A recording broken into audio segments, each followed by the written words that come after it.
Buenas tardes compañeros, mi grupo está conformado por Naila Naranjo, Elena Arias y mi persona Janie Padilla y les venimos a explicar el primer parcial, empezando con la primera pregunta que dice ¿qué es el impuesto de renta y complementarios? El impuesto de renta y complementarios es nada más y nada menos que un tributo de naturaleza directa porque grava esencialmente a las personas naturales y jurídicas teniendo en cuenta los ingresos como su base gravable.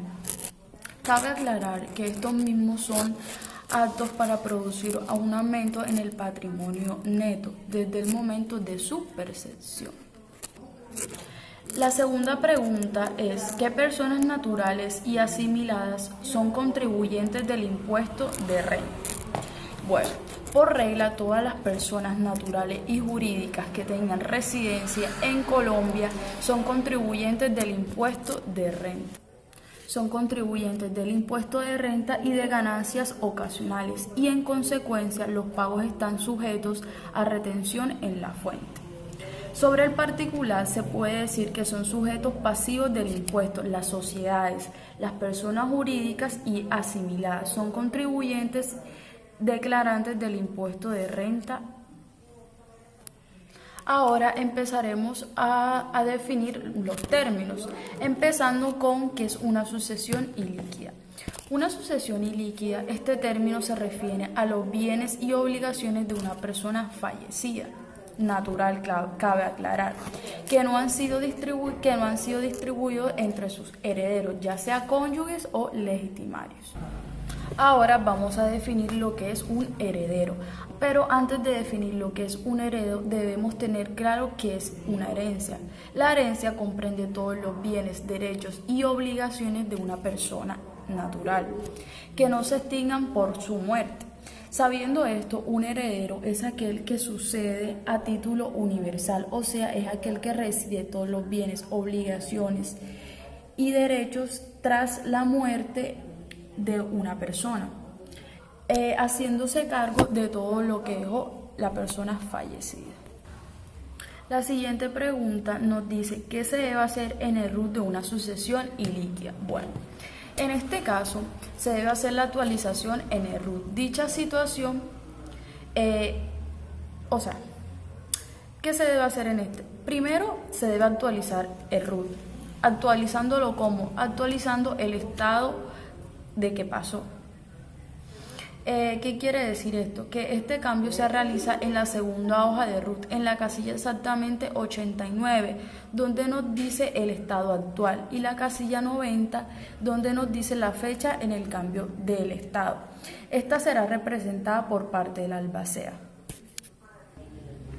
La siguiente pregunta nos dice ¿qué representantes deben cumplir deberes formales con relación a la sucesión ilíquida? Bueno, las obligaciones tributarias de una persona no acaban por su fallecimiento, sino que quedan en cabeza de la sucesión ilíquida. La sucesión ilíquida queda con las mismas obligaciones tributarias que tiene la persona natural.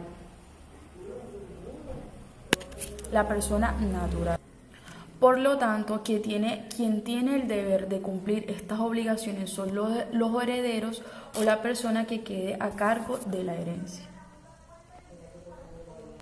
herencia. Ahora les voy a hablar de lo que es una albacea. En el caso de ausencia de testamento o de orden judicial, se denomina albacea legítimo aquel que por derecho le compete cumplir la voluntad de la persona fallecida, o sea, el testador. Finalmente se llama albacea universal a quien tiene el poder para cumplir íntegramente todas las disposiciones de un testamento, incluyendo sus obligaciones y sus derechos. ¿Qué personas naturales y sucesiones líquidas estarán obligadas a presentar la declaración de renta y complementaria para el año 2019? Para el año grave 2019, las personas naturales y sucesiones líquidas deberán presentar la declaración de renta y complementaria siempre y cuando cumplan con los siguientes topes y requisitos. Obtuvo ingresos brutos iguales o superiores a 1.400 VT, que corresponden a 47.978 millones. Su patrimonio bruto al 31 de diciembre del 2019 fue superior a 4.500 VT, que corresponden a 154.215 millones. Obtuvo consumos de tarjetas de crédito en el 2019 que fueron superiores a 1.400 VT, correspondiente a los 47.978 millones. Total de compras y consumos en el año 2019 fueron superiores a 1.400 VT, que corresponden a los 47.978 millones. Valor de consignaciones bancarias, depósitos e inversiones financieras en el 2019 fueron superiores a 1.400 VT, correspondiente igualmente a los 47.978 millones. Debemos tener en cuenta que los valores antes mencionados son calculados con la base de la VT que dio durante el 2019, con el valor de 34.270.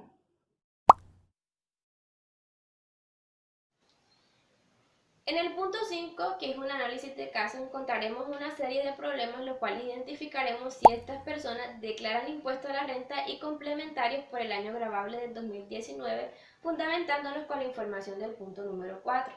El primer caso dice así: Ángel Cifuente Vega, a diciembre 31 del 2019, tiene un apartamento adquirido en ese mismo año por valor de 220 millones. El saldo del préstamo con la entidad financiera es de 158 millones. En este caso, esta persona sí se ve en la obligación de presentar declaración en la renta, ya que adquiere un bien que sobrepasa el monto establecido, es decir, los 1.400 VT, que son los 47.928.000 pesos. Por tanto, esta persona sí declara la renta. Crispina Ordóñez Díaz, a diciembre 31 del 2019, tiene un apartamento adquirido en el año 2019 por valor de 152 millones. El banco hizo préstamo por el 70% del bien, el notario único de Sahagún reportó la compra a la DIAN. En este caso, la señora Crispina Ordóñez sí se ve en la obligación de presentar la declaración en la renta, ya que hizo una compra que sobrepasa el monto establecido, los 1.400 VT, y aparte obtuvo una deuda financiera que también sobrepasa ese mismo monto. El punto C. Ever Eduardo Toro Blanco es un estudiante mantenido por sus padres a diciembre 31, posee una cuenta bancaria con saldo de 500.000 pesos y una deuda con tarjeta de crédito a su nombre por valor de 2.100.000. Se mantiene y paga la universidad a través de los consumos con su tarjeta de crédito, la cual es pagada por sus padres por el año 2019. Los consumos sumaron 53.200.000 pesos. El estudiante Ever sí tiene que presentar la declaración en la renta, ya que la tarjeta está a su nombre y registró un consumo que sobrepasa el tope o el monto establecido por consumo de tarjetas de crédito. En conclusión, este personaje sí declarará. Estercita Forero de Romo tiene bienes raíces y cuentas bancarias que suman a diciembre 31 del 2019 220 millones. Sus ingresos ascendieron a 125 millones, no obstante, por el periodo gravable 2019, ha optado por inscribirse en el régimen simple de tributación. La señora Estercita Forero, por pertenecer al régimen simple, tiene ciertos beneficios y ciertos privilegios en la parte tributaria, pero esto no quita de que tenga que presentar declaración en la renta, ya que sus patrimonios y sus ingresos superan el monto establecido para declarar. En conclusión, lo que quiere decir es que la señora Estercita sí debe de presentar declaración en la renta. En el punto 6 encontramos el siguiente caso. Alberto Paredes Prieto, durante el año gravable 2019, prestó servicios como pintor de edificios y obtuvo ingresos por valor de 47.028.000 pesos. Le practicaron retención en la fuente por servicios del 6% por valor de 2.821.680. El señor Prieto recurre a usted para que le preste asesoría y le informe si él puede presentar la declaración de renta por el año gravable 2019. Basándonos en el artículo número 6 del Estatuto Tributario, encontramos la declaración voluntaria de renta, es decir, que el señor Alberto Prieto sí puede o tiene la posibilidad de presentar declaración en la renta, y esta sería las retenciones en la fuente que se le practicaron, ya sea por los diferentes conceptos. Es decir, que el señor Alberto Prieto sí puede declarar la renta, sí puede presentar esta declaración de renta. Debe contener una declaración de renta y complementario para personas naturales y jurídicas. Una declaración de renta para ambos casos debe contener lo siguiente: los ingresos, costos y gastos, rentas exentas, deducciones, rentas líquidas especiales, renta presuntiva, ganancias ocasionales, descuentos tributarios y tributación sobre dividendos y otros temas relacionados. También cabe resaltar que las personas naturales presentan su declaración de renta rellenando el formulario 210 dado por la DIAN y las personas jurídicas presentan su declaración de renta rellenando el formulario 110. ¿Qué es la residencia para efectos tributarios? ¿Quiénes son residentes y quiénes no? Para efectos tributarios, en especial frente al impuesto de renta, la residencia de los contribuyentes es un impuesto importante para determinar si una persona debe o no pagar impuestos en Colombia. Se consideran residentes las personas que cumplan con alguna de las siguientes condiciones. Por ejemplo, primero, permanecer de manera continua o discontinua por más de 183 días calendarios, incluyendo días de entrada y días de salidas del país, durante un periodo de 365 días consecutivos. Segundo, relaciones diplomáticas y consulares exentas de tributar en el país en el que se encuentre en misión. Tercero, que su cónyuge o compañero permanente no separado legalmente o sus hijos dependientes menores de edad cuenten con residencia fiscal en Colombia. Dentro de los litigantes, continuamos con los del número 3. Que el 50% o más de los ingresos, bienes o activos se encuentren poseídos en el territorio nacional. No acreditar su condición de residente en el exterior para efectos tributarios. Ser residente fiscal en una jurisdicción calificada por el gobierno nacional como proceso fiscal.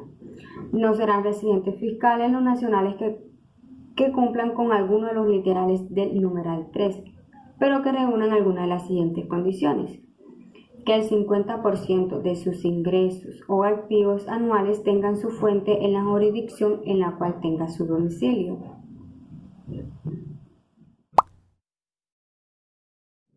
Frente al impuesto de renta y complementaria, ¿cuántas clases de contribuyentes existen? A continuación se va a definir cada uno de los tipos de contribuyentes que existe según la DIAN para que de esta manera podamos identificar cada tipo de contribuyente. Gran contribuyente. En esta categoría prevalecen todas las organizaciones de derecho público, régimen especial de renta o sin ánimo de lucro.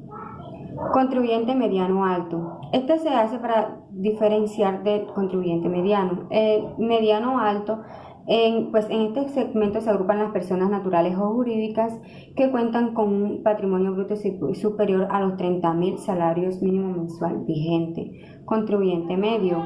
En esta categoría se agrupan las personas jurídicas o naturales que cuentan con un patrimonio bruto entre los 5.001 y 30.000 salarios mínimos mensuales vigentes.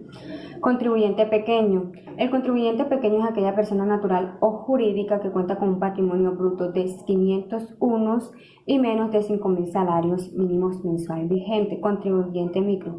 El contribuyente micro son todas aquellas personas naturales o jurídicas que cuentan con un patrimonio bruto hasta los 500 salarios mínimos mensual vigente.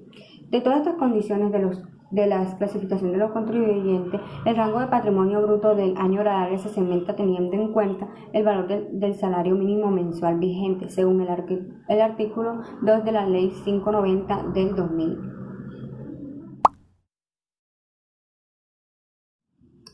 Las personas naturales tienen una manera de determinar el impuesto sobre la renta con un sistema cedular, el cual consiste, este sistema cedular fue determinado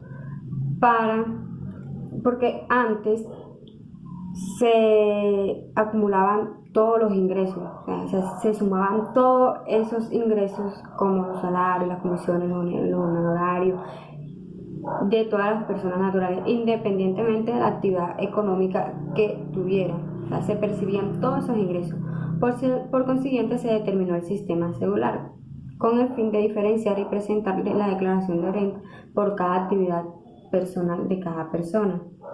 Este impuesto sobre la renta para personas naturales es determinado para que se establezcan y se establecen las siguientes rentas para la determinación de cada renta líquida. De trabajo, que la componen entre ellas los salarios, las comisiones, los honorarios, las pensiones, que lo componen la invalidez, la vejez, la jubilación, renta de capital, que lo componen los intereses, arriendos, regalías, las rentas no laborales, que lo corresponden los honorarios de personas naturales, y las rentas de dividendo y participaciones.